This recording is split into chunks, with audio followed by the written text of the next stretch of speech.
Hello, this is Spartan Commander, and this is the 384th Rome Total War Brotherhood game that I've put onto YouTube. And just to say, last Saturday, okay, the 24th of the 5th, 25, a historical event happened here on RTW. Okay, I've been playing this game since it first came out, from the first day it came out, and in September that'll be 21 years that I've been playing this game. And what happens in this battle is the first time I've ever seen it happen. In the thousands of games that I've played on Rome Total War, what you see happen in this battle is, well, it really is an RTW historic event. Okay, and also you'll notice that this map is a flat, featureless map. Okay, a desert featureless map. And just to say, those of you that watch regularly will know that I will not have hosted on this map because it's a flat, featureless map. Just to say that for years and years and years I played on flat, featureless, kind of boring maps to me, and that's why I downloaded a map pack. And those of you that watch our battles regularly will know that I host on battlefields where there's undulating ground, woods, hills and things like that, because what I try and do is encourage players to think outside of the normal tactical and strategic box. Okay, the flat maps that people play on all the time, they get the same tactics, same strategy and things like that. But when you start putting them on maps where there's woods, undulating ground and things like that, it really does make them think outside of the box. Okay, so just to let you know that it's not me that's hosted on this map, and I'm sure a lot of you, as soon as you saw that it was a flat, featureless map, would have known that it wasn't me that hosted. Okay, so our first teammate is the host of this battle, and that is Brotherhood member Lando. Now he's got 17 infantry and 3 cavalry. Okay, 17 infantry and 3 cavalry, but those of you that like statistics, 17 infantry equates to 1,394 men. Okay, each one of those men can throw 3 pilers, so that means that those 17 infantry units can throw, wait for this, 4,182 pilers before they even get into hand-to-hand combat. Okay, so 4,182 pilers Lando's infantry could throw before they even get into hand-to-hand fighting. Okay, so as you can appreciate, that is a very important army for our team there with that type of firepower, and only 3 cavalry. So I would suggest that that's an unusual army build for Lando there. He usually brings 6 cavalry in his Roman army builds. Okay, our next teammate is RTW Brotherhood member Cormac, and he's got the bog standard army there of 14 infantry and 6 cavalry. Okay, so Cormac there, 14 infantry and 6 cavalry, and the reason that's the bog standard 31k Roman army is because it's proven to be so effective and so efficient. Our next teammate is Brotherhood member Mantu. Now Mantu's got 6 archers, just 8 infantry and 6 cavalry. Okay, now as he's only got 8 infantry, do you think they'll have good upgrades on the infantry? Well, he's kind of got the bog standard upgrades on his infantry: gold shield, gold attack, so nothing special on his infantry, which leads me to think that he spent most of his money on his cavalry. Quick look at the upgrades on his cavalry. Oh my gosh, 1, 2, 3, 4, fully upgraded Praetorian cavalry, 9 upgrades, 3 experience stripes, gold shield, gold attack, takes them out of the elite bracket into the super bracket there. But will 6 fully upgraded cavalry make up for just 8 infantry? Well, I guess we'll see during the course of the battle. Okay, our last teammate is myself, Spartan Commander. Has brought a very old Roman army to this battle. Okay, and I've got 14 infantry and 5 cavalry, but I'd just like to show you something in my army there. You'll see that I've got 2 morale boosting eagle units there. Okay, 2 morale boosting eagle units, as well as my infantry general. So there's a lot of morale going on there, and later on in the battle I may well need all that morale for my army. Okay, just to give you a heads up on that. So there's our team. As you can see, all Rome for our team. And as I say, you're about to see an RTW historical event in this battle, something that I've never seen in nearly 21 years of playing Rome Total War. And here is the other team. We have Brotherhood member Tabor. Now Tabor's got 14 infantry and 6 cavalry, but not the bog standard 31k Roman army. I'll just show you this. Can you see that his forward units of his battle formation are early legionary cohorts? Okay, now these are cheap units. Their specifications not that great, really, but by putting those in his army, I'm guessing he saved some money to spend either on the rest of his infantry or his cavalry. A quick look at his infantry. Oh my gosh, so he's got 7 upgrades on his infantry and experience stripe, gold shield, gold attack. Okay, so those 10 infantry at the rear there, they've all got 7 upgrades on and experience stripe, gold shield, gold attack, which tells me he spent his money on his infantry, and I'm thinking just gold shield, yep, there you are, just gold shield, gold attack on his cavalry there. Okay, so you could say that's maybe an unusual army build there, and it'll be interesting to see how well Tabor uses it during the course of the battle. Okay, their next teammate is Orcs. We call him Long Number, or Orcs 1113, but it is in fact RTW player Markus, a well-respected, well-known RTW player, and he has got 14 pikes, 4 cavalry, and 2 chariots. But I would suggest an unusual army here. Okay, just bear with me and see what you think. Okay, now we know that Seleucid morale is not very good, so just to put gold shield, gold attack on his pikes, which he's done there. Can you see that? Just gold shield, gold attack on his pikes. No veteran stripes. And as I say, we know Seleucid morale is pretty poor. Even the rear line of his battle formation, only gold shield, gold attack. As I say, we know that Seleucid morale is not very good. So I would suggest 1 or maybe 2 stripes on the pikes there to keep them fighting longer. Just gold shield, gold attack. I mean, all of you might have different opinions on that. Please put that in the comments, but I would say that they needed stripes on them to or a stripe or 2 stripes on them to higher their morale and keep them fighting longer. As I say, I would suggest gold shield, gold attack is low upgrades for Seleucid pikes, but you might have other opinions. Please put that in the comments. But there you are. He has now fully upgraded his cataphracts. Okay, 3 experience stripes, gold shield, gold attack. We call these guys the tanks of the ancient world because they're armored from head to toe, and used properly they can be battle winning troops. So he saved money on his pikes, okay, so that he could spend more money on his cavalry. Okay, so it'd be interesting to see how that works out during the course of the battle. He's got 2 chariots here. Now remember, we've talked about chariots a lot in our battles.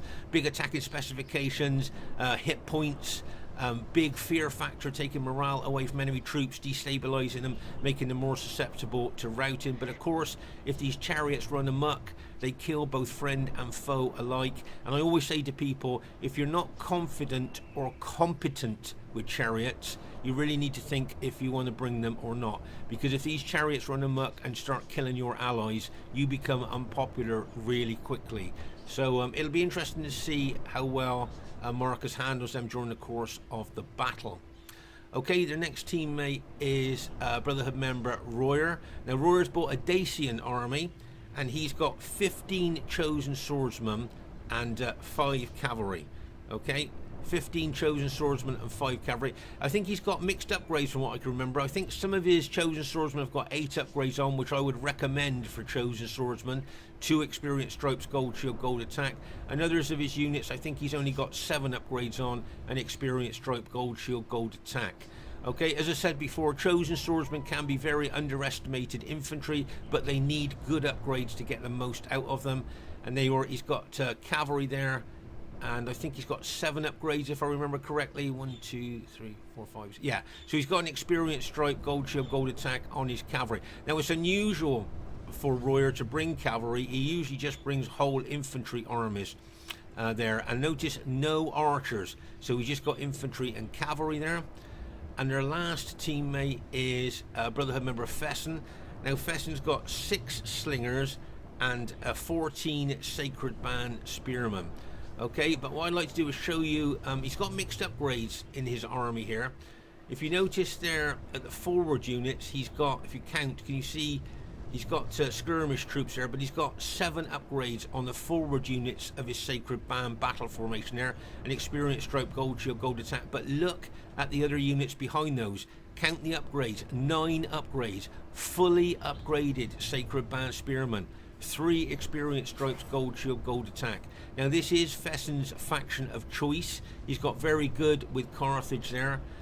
Notice he never brings any cavalry, he concentrates on just the spearmen. A very diverse team we're fighting here, with Rome with Tabor. You've got Markus there with the Seleucids. We've got Royer with Dacia, and of course Fesen with Carthage. Okay, but as I say, during the course of this battle, you're going to witness a RTW historic event.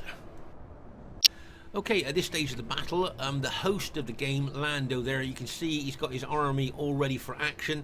As I say, those 17 infantry units can throw 4,182 pilers before he even gets into hand-to-hand fighting there.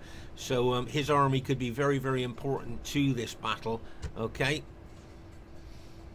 And you can see here that we're starting to form up. You can see Mantu putting his archers in open order there and stretching them across the battlefield there. Remember, units in open order suffer less casualties from missiles than units in close, tight formation there. And you can see that he really would like to target those Dacian. Remember, barbarian troops are incredibly susceptible to any kind of missile damage. Here you can see me moving my blue Scipio army up to join up with Mantu's purple SBQ or infantry there. Okay, so as I say, both teams forming up at the moment. It's got the potential to be a cracking battle. Okay, at this very, very early stage of the battle, we literally kind of almost just press start here. You'll see that Dacia and Carthage are seeming to come together there, like kind of integrating their armies, and you can see the Seleucid and Brutii moving towards them as well. You'll see Cormac has moved over as well here a little bit towards his allies. But you'll notice here, just like to show you this, as I say, he's only just started the battle, but at the moment Lando is away from keyboard. Okay, so he is AFK at the moment. Remember that army is an extremely powerful army there, so we will need that in the battle. And when he comes back, he will obviously come and join us then. But at the moment he's AFK, so we know this, but everybody's saying, well, let's just carry on because he'll be back soon. Okay, so you can see Mantu's got his infantry covering his archers there. Can you see that? He's put his infantry there deliberately to stop any attacks on his archers. And don't make no mistake, those long-range archers out will be inflicting casualties on the enemy troops there. Okay, those skirmish troops of Fesen, they can throw like kind of little spears that they throw, but they kind of don't do a lot of damage to troops that much, really. I think he tends to use those as more of a pilot shield units, those skirmishers there. As you can see, I've moved my blue Scipii army forward there towards Carthage, because of course what I'd like to do is throw a lot of pilers, not into the skirmishers, but into the sacred band units there. Pause the game for a second here. Okay, so here you're going to see Tabor. Remember we saw he earlier in his army builds, he's got those early legionary cohorts there. The way he's positioning them looks like he's going to charge maybe straight in to Mantu's infantry there. It'll be interesting to see what Tabor is going to do with those units there. Okay, and you can see, as I say, the Seleucids have moved over here, and you can see that Dacia and Carthage, to me, look like they may well integrate armies. Okay, so you can see here that at the moment, because Lando is AFK, this is a 3v4 battle. Okay, but we're just waiting for Lando to come back to the game from whatever he's doing at the moment. I think we thought he was on an emergency toilet break or something like that. So as I say, you can see Dacia and Carthage here facing my blue Scipii army. Over here, as we just saw earlier, you can see that Tabor's early legionary cohort units there, he's moved very close to Mantu, and Mantu's decided to attack, and bang, as his infantry go into those early legionary cohorts of Tabor's there. Nice aggressive move there by Mantu right at the beginning of the battle. But remember that Tabor's infantry have got 7 upgrades on an experienced stripe, gold shield, gold attack. Here you'll see I've moved my Scipio army forward, hoping to be able to throw pilers into the Carthaginian units there. Okay, that's what I'm hoping to do. And looking at the range there, I would think that I can do that. But as you can see, as I say, Dacia and Carthage look like they're integrating their armies. Plus, you've got the Dacian cavalry and the Seleucid cataphracts there as well. Now, if I didn't know better, I would say that they're lining up my army for an attack. there, pinning and holding me with the two Carthage and Dacian armies there, where cavalry gets round my flank. But we'll see what happens as the battle unfolds. Okay, but just to show you here that Lando is still away from keyboard, AFK. Okay, so as I say, he hasn't said anything to us, but we're all anticipating that he must have had an emergency toilet break or something like that, and that he will be back in the battle very soon. So everybody's agreeing just to carry on. But at this stage of the battle, it is a 3v4. Okay, so just make sure that you understand that it is a 3v4 at this stage of the battle. As I say, I'm going to be throwing loads of pilers into those Carthage units there, hopefully causing a lot of casualties to the Sacred Band units before we even get into hand-to-hand fighting. Right, okay, I don't like what's in front of me here. Two armies plus Seleucid pikes there, I think, as well. So I'm going to pull my army back a little bit there, get closer to my ally Mantu, okay, because what's happening in front of me looks quite dangerous from my point of view. Okay, pause again for a little bit here. So just, can you see that Mantu's facing Tabor there, and some Seleucid pikes? You can see Cormac is moving his infantry and cavalry over as well. Okay, so please remember, at this stage of the battle, it is a 3v4. Okay, now you can see all those enemy infantry in front of me there, and it wouldn't surprise me if they charged in. Here you can see Mantu's archers making sure that he's causing a lot of casualties to the enemy troops. But at this particular part of the battlefield here, it looks like my troops could get hit. Right, you can see the Dacian chosen swordsmen going into the forward units of my battle formation there, and bang, as they charge in there. Very, very aggressive here by both Royer and Fesen there. Carthaginian and Dacian troops there in a double attack on my infantry. Okay, now you can see here Cormac moving his infantry over as well there, hopefully coming over to support me and Mantu, because Mantu's got some of his infantry units in there as well. Okay, I've got my cavalry locked and loaded, but can you see I'm in a bit of a difficult position there, because obviously I want to avoid the anti-cavalry spears of the Carthaginians there.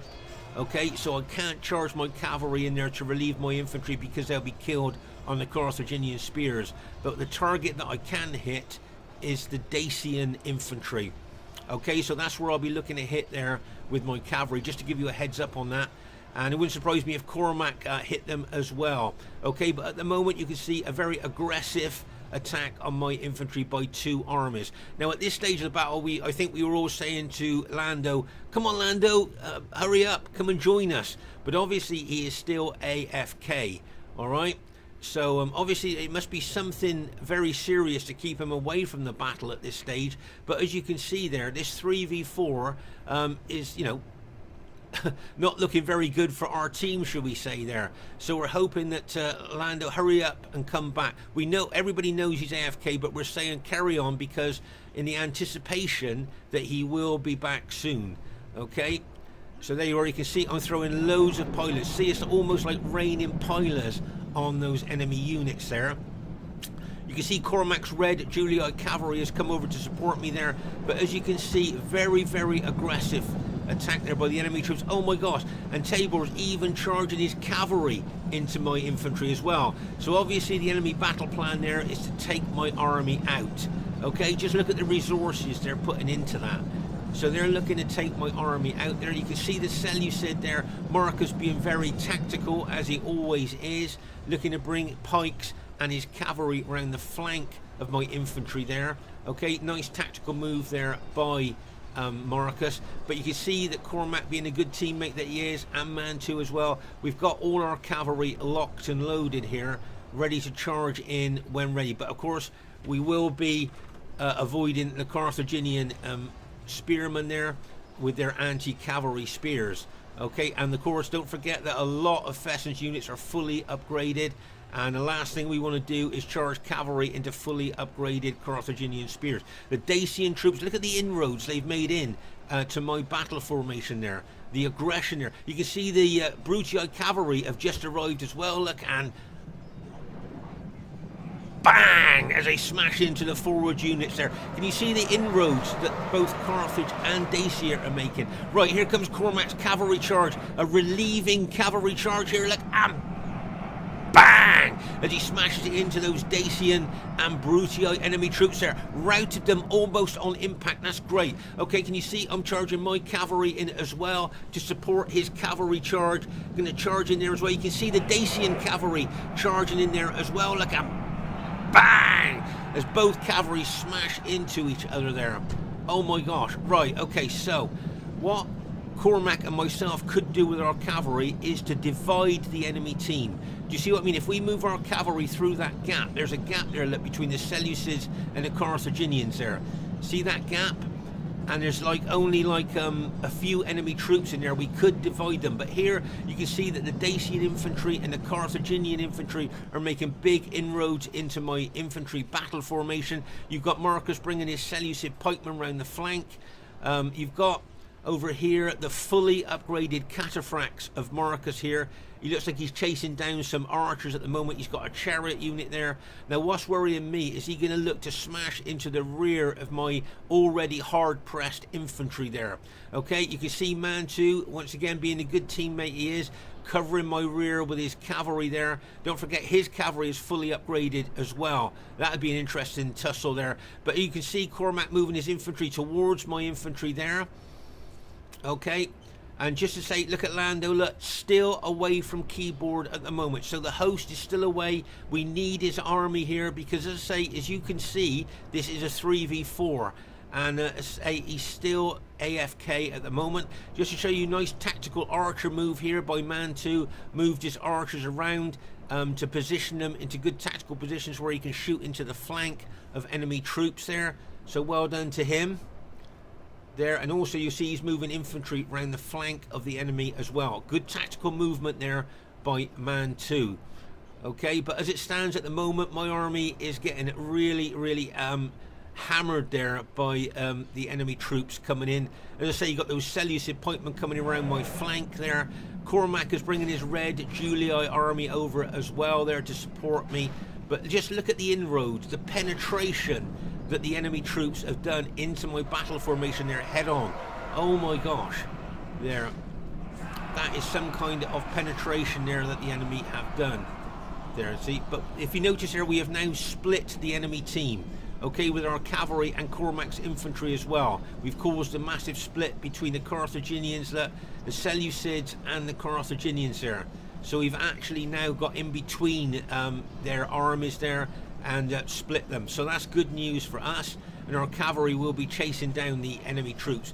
But I just wanted to show you, look at the Dacian and Carthaginians inroads, the penetration that they've got into my infantry battle formation here. I've got Seleucid and Carthage spears and pikes coming in from my flank as well. And here you can see Mantu moving his cavalry away to another part of the battlefield here. But as I say, these fully upgraded cataphracts and that chariot unit now has possibly got a back door open in there into the rear of my fighting units there. Okay, so as I say, this is a 3v4 at the moment, and we're just waiting for Lando to hurry up and come back from whatever he's doing at the moment. They were nice support there by Cormac. He's brought his infantry over there to support my infantry, but you can see the Carthaginians and Dacians still pushing, forcing their way into my battle formation there. You can see Mantu's cavalry charging there.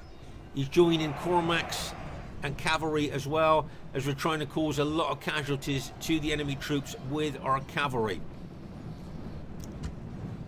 Okay, so there you are. You can see Cormac's infantry there moving towards the enemy troops here on our right flank, but his cavalry chasing down enemy troops. Here you can see that the Carthaginians and the Dacians there. Nice move there by Fesen, bringing a Carthage unit in behind me.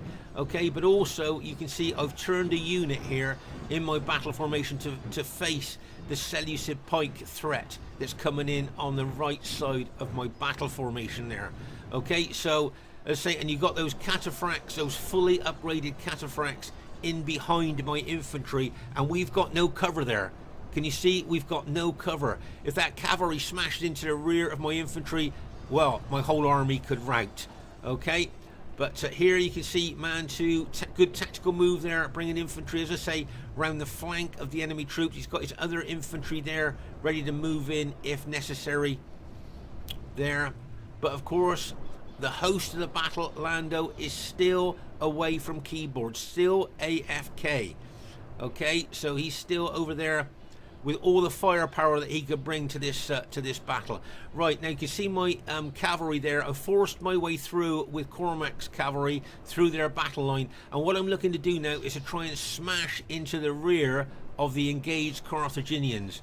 Okay, make no mistake about that. I am now looking to smash and try and relieve the pressure off my infantry a little bit there, if I can smash into the back of those Carthaginians. Okay, so watch my blue Scipii cavalry. Okay, see my blue Scipii cavalry looking to smash into the rear of these Carthaginians. Spearmen there. There's my cavalry going in. Look, bang! As they smash in there. You can see Cormac's cavalry coming in as well. You've got Mantu's cavalry there as well. Just look at all our cavalry smashing into the rear of those Carthaginians there.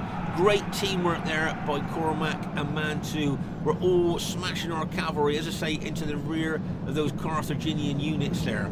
Really well done to Cormac and Mantu. But the fully upgraded cataphracts here are looking to smash into the back of my infantry.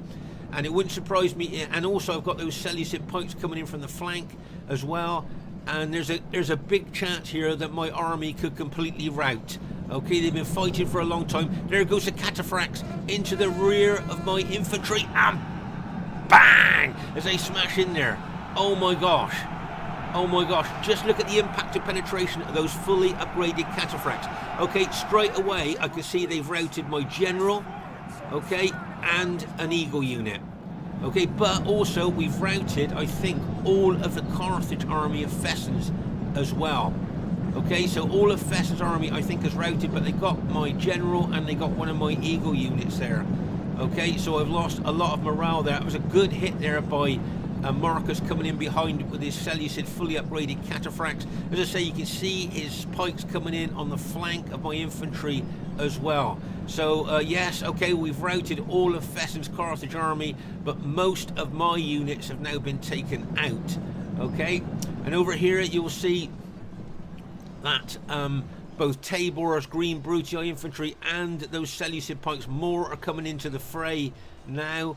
And I can see there's chariots at the back of my infantry as well. Is he going to throw them in or just use them for morale sapping? There you are. He's thrown those chariots in as well. And bang! There's a chariot smash into us. Oh my gosh. Just look at that massive melee going on there. That is some kind of battle going on there. That is something really tough there, and you can see a lot of enemy units are starting to rout, but unfortunately a lot of my Scipii infantry were routed there. You can see Cormac charging his cavalry into the back of those Seleucid pike. That's Mantu's general's just been killed by Seleucid pikemen there. Oh, that's good. The Seleucid general has just been killed as well, so that takes a general morale bonus away from the enemy troops. So yeah, we've done quite well there. But you can see the Seleucid pikes there and Tabor's infantry. Remember, Tabor's infantry's got 7 upgrades on, an experience stripe, gold shield, gold attack. And once again, look, they're attacking what's left of my blue Scipii infantry. I think I've got, what, 3 or maybe 4 infantry units left. But can you see how they're attacking them? I've lost another 2. So at this stage of the battle, all I've got left is 2 infantry units and battle damaged cavalry. Okay, there you are. That's the 2 infantry units that I've got left at this stage of the battle. That's all I've got left after being smashed and crashed by all that enemy and very battle damaged cavalry as well there. Okay, it looks like I'm going to charge my cavalry in, but they're decided no, not going to pull me cavalry back, and also try and maybe pull back at least one of my infantry units there, because that one infantry unit looks like it's going to rout, which is just done. So now I've just got 1 infantry unit left and some very battle damaged cavalry as well. Okay, you can see Cormac there forming his infantry up there, facing the green Brutii infantry of Tabor. Okay, and you can see that cavalry there charged in by Tabor there. And let's just pause the game for a second here. So, as I say, you can see here that I've got one infantry unit left, and I've just got very battle damaged cavalry left as well.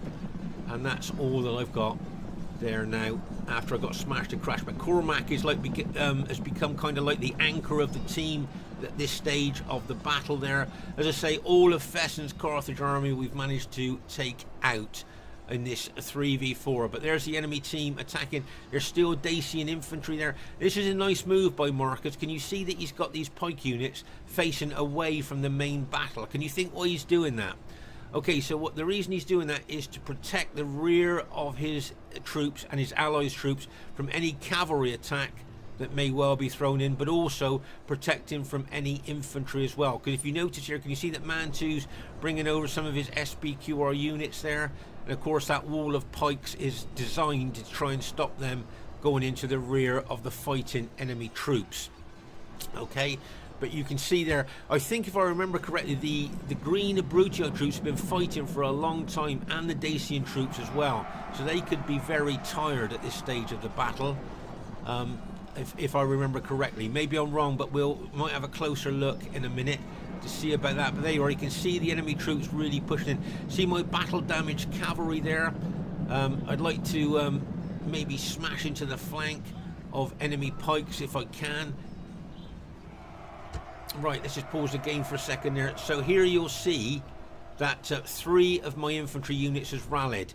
So I'm pleased about that. I've got 3 infantry units that have rallied there that I can bring back into the fray, maybe attacking the flank or rear of Seleucid pikemen there, possibly, is what I'd be looking to do. So I'm glad I've got those rallied units. But you can see that Cormac's Red Julia army is under a lot of pressure from Dacia, Seleucids and Brutii. But look, can you see, if you look at the enemy troops' fitness, have a look here, the infantry, can you see, look, very tired.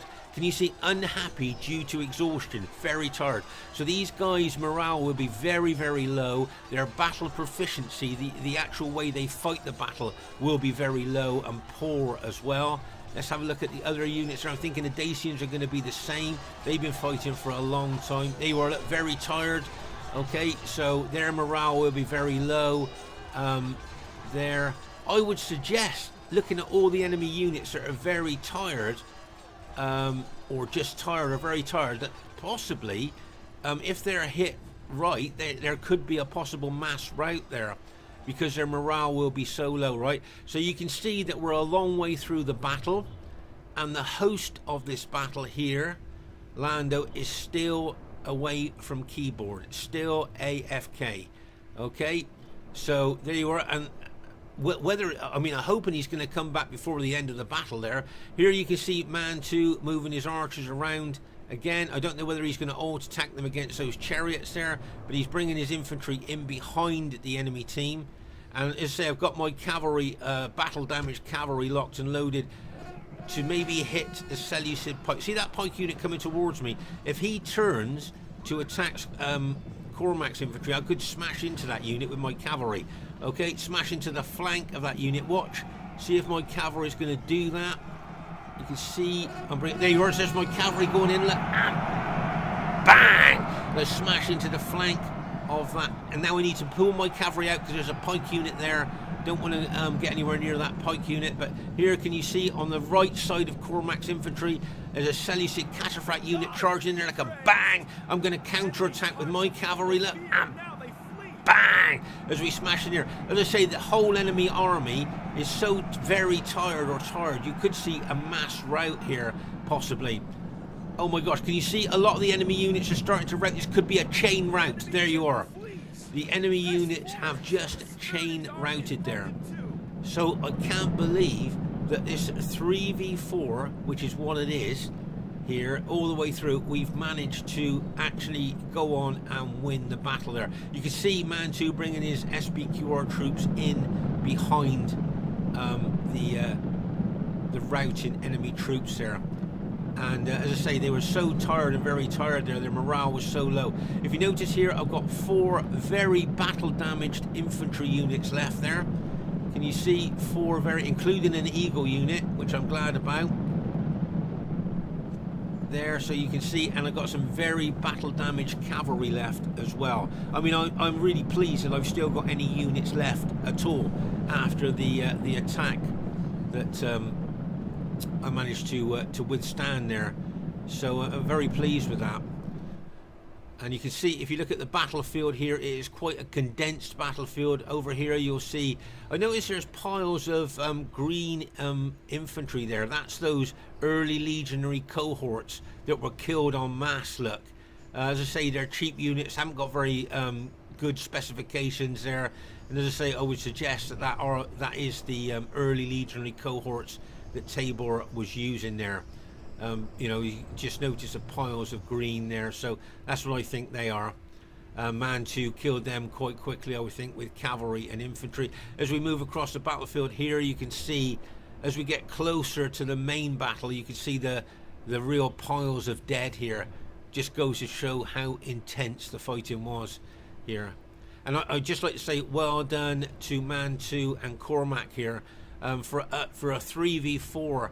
For us to win a 3v4 there, it was you know, really great teamwork there, I think. So well done to them. And as I say, we managed to get a chain rout going in the end because the enemy troops were tired, or very tired. As I say, their morale was so low that once you get units starting to rout, it does become a chain rout in a situation like that where their morale is so low. And as you can see there, they're right. And remember those Seleucid pikes, they only had gold shield, gold attack on there. Okay, so the reason I said that this was an RTW historic event and a real history making battle is because, like I say, I've played Rome Total War now in September. It'd be 21 years, and I have never known the host being away for an entire battle. Okay, obviously it must be something quite serious to keep Lando away from the battle here, but I have never known this. So for me, after thousands and thousands of battles, I've never seen this before. This is a real RTW historic event, and history has been made on Saturday the 24th of May 2025. As I say, I've never seen that before, the host being away for the whole of the battle. Veterans watching this, have you ever seen in a 4v4 a host being away for the entirety of the battle? I never have. And as I say, for me, it really is an RTW historic event. As I say, if any of you have witnessed anything like this before, please put your experiences in the comments there, but I never have. So it'd be interesting to see here. I would think this would be maybe an average victory, possibly an average victory there. There's one unit left, it's Tabor. I just killed Tabor's general. Just put it up to triple speed there, and there you are. It looks like the end of the battle there. Okay, so the first thing I'd like to say is really well played to everybody in the game. I thought everybody played really well. And also what I'd like to say is that it's amazing that this was a 3v4. You all saw this as a 3v4. And our team has managed to make it a clear victory. I mean, oh my gosh, really well done to Mantu and Cormac there. Highest kills in the game goes to Brotherhood member Cormac. Only 40 off the magic 2,000 kills there. So really well done to Cormac. Well done to Fesen, very aggressive, but he'll be disappointed with the kills that he got. Well done to Royer, also very, very aggressive, but he'll be disappointed he got less than 1,000 kills. Well done to Markus, he'll probably be disappointed he got less than 1,000 kills. And well done to Tabor. I think probably the whole of them, all of them will be disappointed they got less than 1,000 kills, but they were all very aggressive, very attacking. And there you are, Lando, the host of the battle. 1,557 men, no kills, men remaining 1,557. So there you are. My kills, I'm quite pleased with that, 1,906, bearing in mind I was smashed, crashed and bashed there by 3, or was it 4 armies coming in on me. Well done to Cormac, as I say, highest kills in the game, played really well. And well done to Mantu, great kills as well. Look at the kills that he got. And bearing in mind he only had 8 infantry, he did really well there. So just have a look at the statistics here. Something something you might want to screenshot for the future. There you are. There's the host. Look, 00000. Men remaining, all is men, all 000. If you have a look at my statistics, I'm quite pleased with the way my troops performed. Look at the cavalry kills there. Look, really good cavalry kills there. Actually, some of my infantry did really well as well. And as I say, bearing in mind I was smashed and crashed by elements of 4 armies there, I thought I didn't do too badly there. But they were. That's Lando, the host of the battle there. As I say, very, very rare to see that, I would suggest. I've never seen it in nearly 21 years of playing Rome Total War. So, as I say, for me, it was a real RTW historic event there. Okay, and as I say, if there's any veterans watching this that have seen a battle where the host has been away all the way through the battle, please put your experiences in the comments. As I say, in nearly 21 years of playing this, on Saturday the 24th of the 5th, 2025, for me, history was made on Rome Total War. This is Spartan Commander saying, hope you enjoyed the battle. Please leave a comment. It's always nice to see what you think about our battles.